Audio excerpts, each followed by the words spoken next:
Olá pessoal, bom dia, boa tarde, boa noite ou boa madrugada, dependendo da hora que cada um esteja vendo esse vídeo. Eu sou Aimar, mais um ateu fazendo vídeo aqui. Hoje eu quero falar sobre um assunto que sempre vem à tona quando nós ateus, céticos ou agnósticos questionamos aos religiosos o porquê da existência do mal, né? Essa resposta ela vem sempre, esse jargão. Livre-arbítrio. O que vem a ser livre-arbítrio? Quais suas origens? Essa palavra ela pode ter definições diferentes, tanto da parte teológica quanto da parte científica ou filosófica. Vamos aqui nos prender à parte religiosa, a parte teológica do argumento do livre-arbítrio, que geralmente é o que a gente recebe como resposta. Qual a origem desse termo? A origem desse termo ele vem aproximadamente do ano 395 com uma obra de Santo Agostinho. Na época era tido muita visão maniqueísta do bem e do mal e, consequentemente, se existia o bem e o mal, a culpa era de Deus. Santo Agostinho era muito incomodado com essa visão, então ele criou a tese, não, na verdade a culpa não é de Deus, a culpa é do homem. Ele inverteu essa lógica, onde colocou até o livre-arbítrio como se fosse um presente. Deus nos deu a liberdade, e essa liberdade a gente pode fazer o que quiser. Então, consequentemente, podemos escolher entre o bem e o mal. Então, a culpa não é de Deus, a culpa é do homem. Essa foi a visão de Santo Agostinho. Isso permaneceu até aproximadamente no início do século XVI, século XVII, permaneceu em segundo plano. Não tinha muita atenção a essa visão do mundo. Mas com o advento dos filósofos iluministas, desse período da história humana, os religiosos se viram de novo muito questionados, muito espremidos, onde renasceu essa visão, esse argumento do livre-arbítrio com toda a força. E permanece até os dias atuais, como todos os religiosos podem ver, e todos os ateus também, né? Nós sempre recebemos isso como resposta.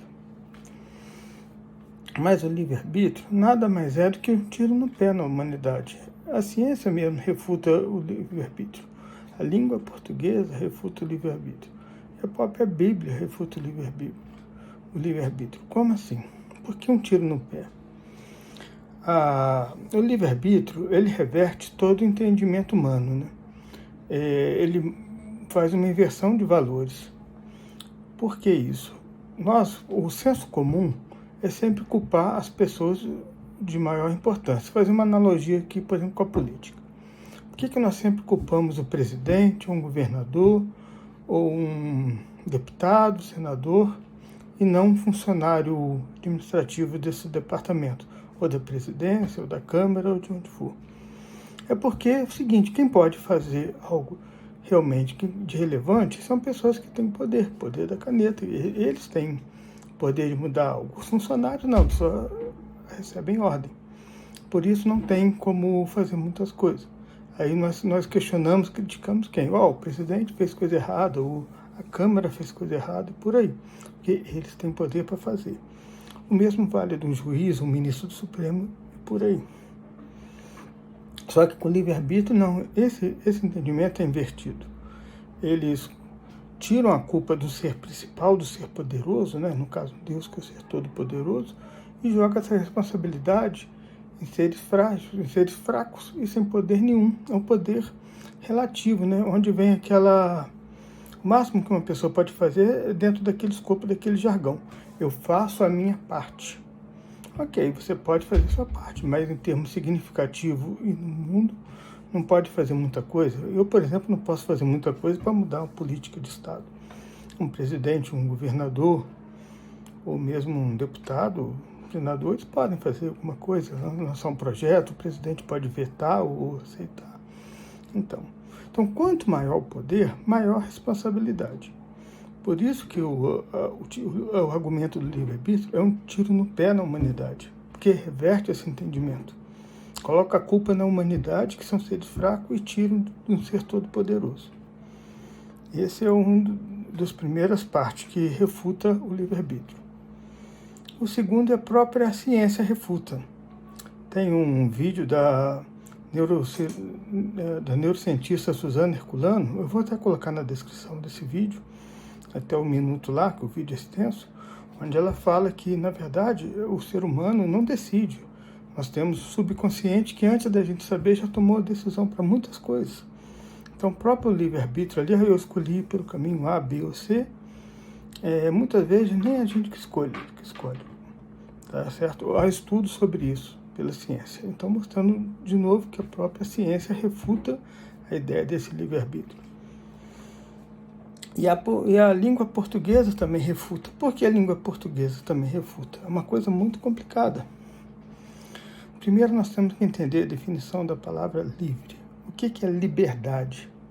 Liberdade é você poder fazer as coisas sem medo de punição. Uma das definições é o seguinte: aquilo que não está sob julgo, aquilo que não vai ser julgado. Se os seus atos que você está fazendo futuramente possam ser julgados, então você não é livre, você não tem liberdade. Você tem uma regra a cumprir. Vou te dar um exemplo claro, por exemplo, a gente não pode roubar nem matar ninguém. Por quê? Porque nós temos uma regra, nós temos uma lei que impede isso, e se nós formos pegos, nós seremos presos, nós receberemos uma punição. Então a gente não é livre, nós não temos liberdade.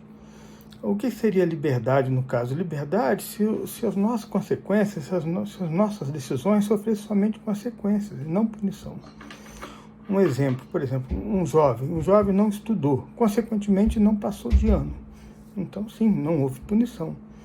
Agora o jovem não estudou, não passou do ano, aí o pai falou, então por causa disso você não vai ter férias no início do ano, você não vai sair, você não vai poder, não vai receber aquele presente de Natal.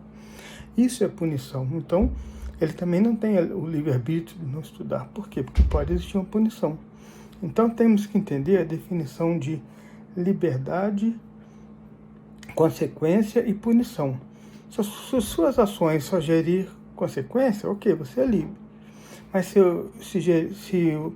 ocorrer uma punição, quer dizer, o evento, alguém se mobilizou, algo tomou uma atitude, uma ação para te punir, aí deixou de ser consequência e virou uma punição. Então você não tem liberdade, você tem regra para cumprir. E a Bíblia justamente é isso. Por exemplo, voltando ao contexto teológico.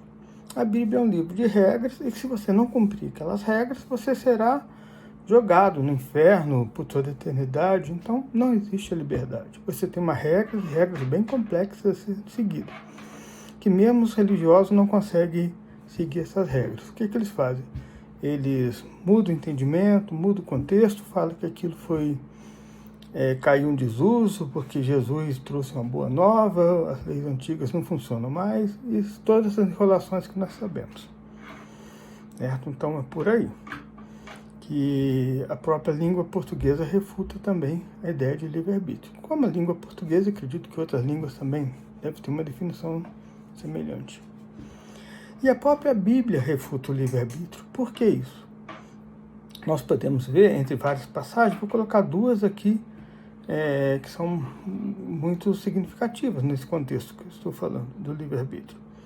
Primeiro, Jonas foi punido, ficou 3 dias numa baleia, por quê? Porque ele decidiu não cumprir uma determinação de Deus. Então, por que o próprio Deus não aceitou o livre-arbítrio de Jonas? Quando Deus mandou Jonas ir na cidade de Nínive, chamar o povo para arrependimento, fazer pregação, Jonas falou, não vou. Deus não respeitou o livre-arbítrio dele, mandou uma punição. Ele foi punido por descumprir. Então Jonas não tinha liberdade. Um outro caso clássico de desrespeito ao livre-arbítrio por parte de Deus, a gente pode encontrar em Êxodo, quando o faraó estava disposto a liberar os escravos do Egito, Deus foi lá e endureceu o coração do faraó. O que é isso? Ele mudou, ele falou, faraó, você não pode libertar, eu vou endurecer seu coração. E por que motivo? Porque Deus queria mostrar o seu poder total sobre isso, mostrando um Deus contraditório e todo vaidoso. Contraditório por o seguinte, ele queria a liberdade do povo, mas na hora que o faraó decidiu dar essa liberdade, conceder liberdade, ele falou, não, faraó, você não vai libertar meu povo, não é o momento agora. E vaidoso por quê? Porque ele não queria que o faraó libertasse o povo dele, porque ele queria mostrar todo o seu poder, toda essa sua grandiosidade, mostrando a vaidade divina. É mais ou menos isso aí que eu queria dizer sobre livre-arbítrio. É um termo que eu sempre ouço como resposta. De cada 10 vezes que a gente questiona o mal com os religiosos, eles tendem duas coisas. Primeiro, dar o livre-arbítrio como resposta, e outro, minimizar o efeito do mal. Eles relativizam o efeito do mal, ou não nos cabe questionar agora, futuramente tudo vai ser explicado, mas uma explicação racional e convincente sobre por que existe o mal, por que convivemos com o mal, a gente não consegue ter. Certo? Um abraço a todos, espero que tenham gostado do vídeo. Se gostaram, não esqueça de inscrever e dar um joinha aí, tá? Muito obrigado, esse é meu primeiro vídeo, espero que os outros sejam melhor. Abraço a todos.